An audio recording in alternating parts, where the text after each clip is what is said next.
Welcome to ShiftWatch. I'm your host, Starbuck. In this episode, I knew it would be just a matter of time before I was asked about connecting with my guides and how it's done. More people seem to be coming online with this innate ability to channel and are looking for touchstones to validate their experiences. I'll point you toward spirit science and their unique way of educating us with their perspective on this topic. Next, this CME ejection from the sun looks like a jet stream. Dr. Tamitha Skov points out some recent dramatic eruptions from the sun's surface. Thank goodness, this time, these weren't in an Earth-facing position. And from Space Weather News, this extended geostorm shouldn't be triggering these levels of severity based on historical models. Earth's magnetic field is indeed weakening. Then, sky spotting, courtesy of our friend Scanner Guy 1968, includes not only strange craft, but also some military aircraft flying in tandem, and some of the auroras from that night's geostorm.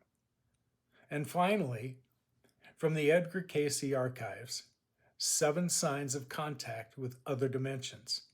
If I was to bottom line this message, it would be that every human being is capable of these experiences given the right setting and circumstances.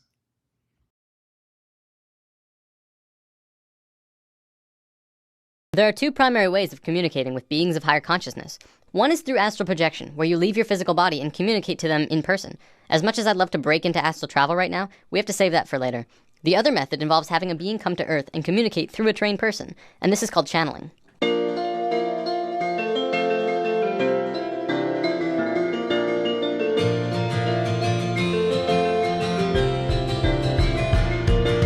Channeling is a natural form of communication between humans and beings of higher consciousness, included but not limited to angelic beings, spirits of nature, non-physical entities, or even animals and pets.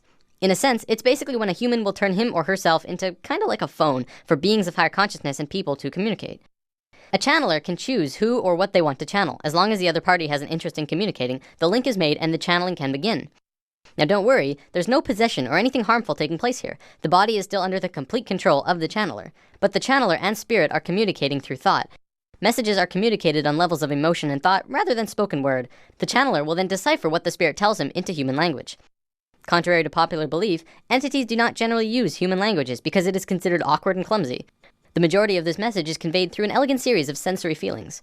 I know what you're probably thinking. Well, don't I have to be psychic to do this? Well, yes, but everyone is psychic, but most people don't really realize it. There's a gland in the brain called the pineal gland, which scientists have actually labeled the psychic gland. Through charging your third eye chakra, you begin to activate the pineal gland and your psychic connection can begin. Just remember to release the concept that you'll hear words and allow yourself to feel into your animal friend.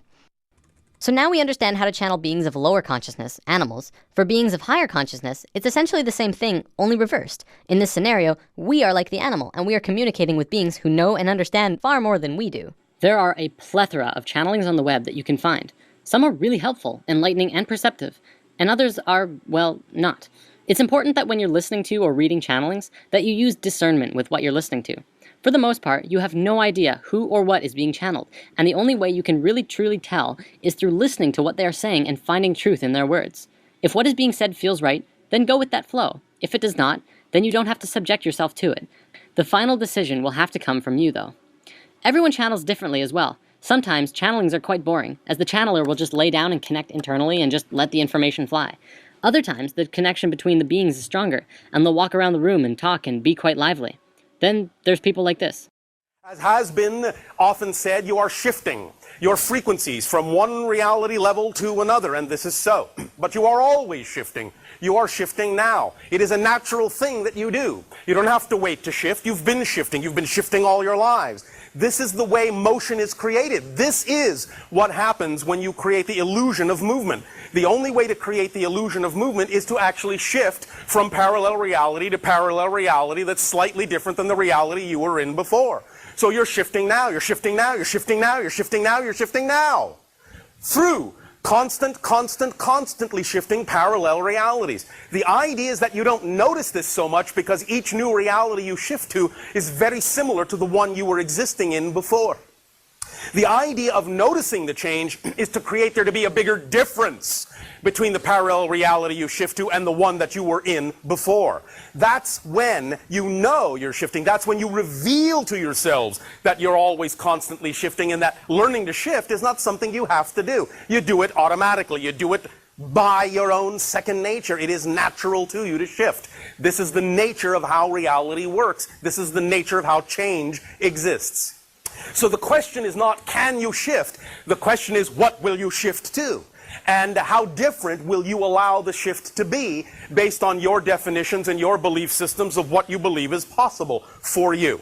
And this is why it is of paramount importance, as has been said this day, for you to really focus on the idea of the frequency, the vibrational frequency, the state of being that you prefer your reality to be, and thus then understand, based on what we have just said about shifting to parallel Earth realities, that when you change the vibration of your being, it's not that you change the world.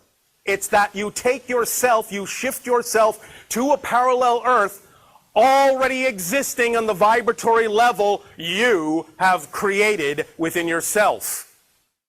Now, I gotta admit, that's actually pretty cool. And regardless of the excitement in the way he channels, the information is usually really good. For those who are trying to channel entities on your own, I ask that you use caution when proceeding forward, but also have fun. There is a possibility that you encounter a negative entity who may try and trick you or steer you off course. For the most part, even the bad entities will act as good ones, because humans generally fall for it. I don't want to scare anyone away from this, though. The universe is full of amazing, positive beings of light who are here to help us in our time of need. If you connect with a being that just fills you up with love and light inside, then feel free to establish a conscious connection and communicate with this being. Sirians and Pleiadians especially are known for being very loving and helpful. Sirians come from Sirius, the brightest star in the sky. The Pleiadians come from the Pleiades, which is a cluster of stars through the constellation of Taurus. To learn more about this, I recommend reading the book Bringers of the Dawn, or listening to the audiobook, which is available on YouTube. A lot of the information in spirit science does actually come from channeling.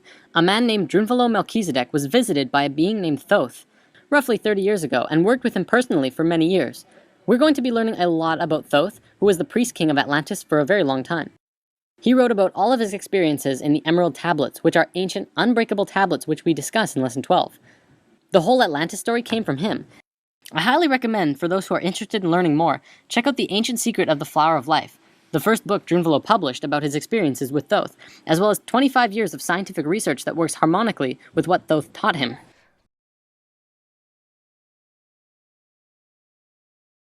Space weather this week is getting off to a very interesting start. As we take a look at our Earth-facing disk, filaments are still the name of the game. You can see a ton of them here and there. In just a second, I'll show you some gorgeous filament eruptions that you can see off of the limb. These structures are very massive, and so when they erupt, they are a spectacle. As you can watch, look at this monster up here on the northern part of this, near the poles. This one launches, and then you can see another one down here just a moment later. This is late on the 21st, launches another big monster. And because you can see these things launching so far toward the poles, we do know that we're nowhere near solar minimum yet, because we're still getting polar launches like this. But we've been watching quite a few different filaments, watching if they're going to erupt. You can see this one here. We've been watching that one. It did destabilize for a little bit, but not anything dramatic enough to get it to launch. But if one of these did launch towards Earth, because they're so massive, they can cause very strong solar storms. So we're keeping our eyes on it. Meanwhile, we also had this coronal hole here. It's kind of hard to see right here in this wavelength. You can see it better in stereo here. But this one gave us a little bit of fast solar wind. Not much of a show maker in terms of big aurora shows. We had a little bit of something up at high latitudes, but mid-latitude photographers, well, you kind of had to sit this one out. So that was a little bit of a letdown. Another one is region 4217 in the cluster of regions right here. They also have been kind of letting us down a little bit. 4217 has been a big flare player, but only popping small impulsive flares, so we just haven't gotten much from it in that way. The real activity is on the sun's far side. You'll see a big jet here in just a moment pop out. Boom, look at that. Let me back it up a little bit. This is a monster jet. And then we have more big eruptions on the far side from regions that are going to be rotating into Earth view here over the next few days. So as these regions leave, they will get a little bit of a lull, and then we'll get new regions entering. Good morning, folks. Welcome, observers. Today we're looking at the continuing geomagnetic storm, now into its fourth day. We'll also see another look at pre-seismic signals, an opportunity for scientists to start copying the interdisciplinary tactics I use, and a change in the Chandler wobble. But we are starting, as always, with the last 24 hours on our star, where we find a satellite calibration roll, and then small pops continuing.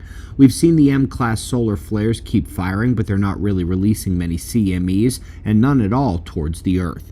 The sunspots have not grown a ton in the last day, but the big central group has complexity and is directly facing Earth right now. Eyes open there for more flares, but the bigger story right now is with the solar wind and geomagnetic storm. The solar wind has been unrelenting. Plasma speed continues rising, and density has not fallen off as usually happens during the latter portions of coronal hole stream events. Even with persistent dynamic pressure, what's happening geomagnetically is too much. We got back into level 3 storm conditions this morning, and there's just no rational explanation for it other than that our planetary magnetic shield is weak, taking a pounding, and once again allowing outsized solar storm conditions to prevail. You're literally seeing a key sign of the magnetic pole shift, and the world is largely oblivious to it. Yanked this off spaceweather.com this morning. Folks, whether it's the outsized KP index marks or unusual auroral displays, my broken record keeps playing through the speakerphone of space weather. Not only was this past week's solar storm psychotically outsized for the little thing that hit us, but the auroras went pink again. This requires extreme and unusual penetration depths of the plasma and is being seen more and more these days as the weakening magnetic field of Earth allows that plasma to blast deeper and deeper into the atmosphere.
Like the sun emerging from behind clouds that never truly obscured its radiance, awareness recognizes that it has always been multidimensional, always been connected to the infinite intelligence that Cayce accessed in his readings.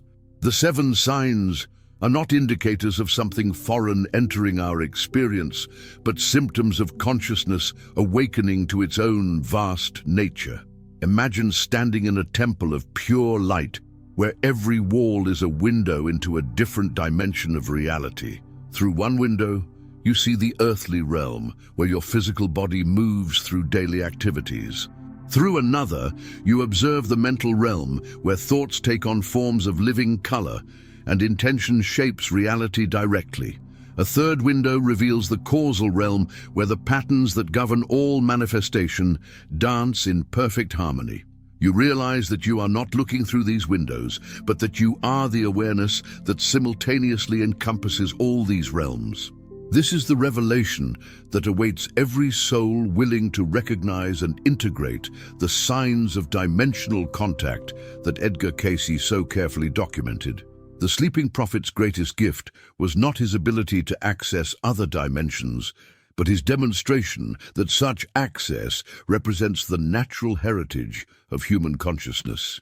We are all, in our deepest essence, multidimensional beings temporarily focused through the lens of physical incarnation. The integration of dimensional awareness transforms rather than escapes earthly existence. Work becomes a form of creative expression flowing from expanded consciousness. Relationships deepen as we recognize the eternal nature of soul connections. Challenges become opportunities for applying higher dimensional wisdom to material circumstances. Even mundane activities take on sacred significance when performed from the awareness of our multidimensional nature. Yet this integration requires what Cayce called patient persistence, the willingness to gradually expand our comfort zone as consciousness learns to function across multiple realms. Like learning to swim, initial attempts may feel awkward and frightening, but with practice, movement through dimensional waters becomes as natural as breathing. The key lies not in forcing dramatic spiritual experiences, but in gently acknowledging and integrating the signs that naturally arise as consciousness expands. The 7 signs of dimensional contact that Edgar Cayce identified are occurring with increasing frequency as human consciousness evolves toward its next stage of development. More and more individuals are experiencing prophetic dreams, meaningful synchronicities, energetic sensitivity, expanded time perception, spontaneous knowledge, communication with dimensional beings, and consciousness translation. These experiences mark not individual special gifts, but the awakening of capacities that belong to our species as a whole.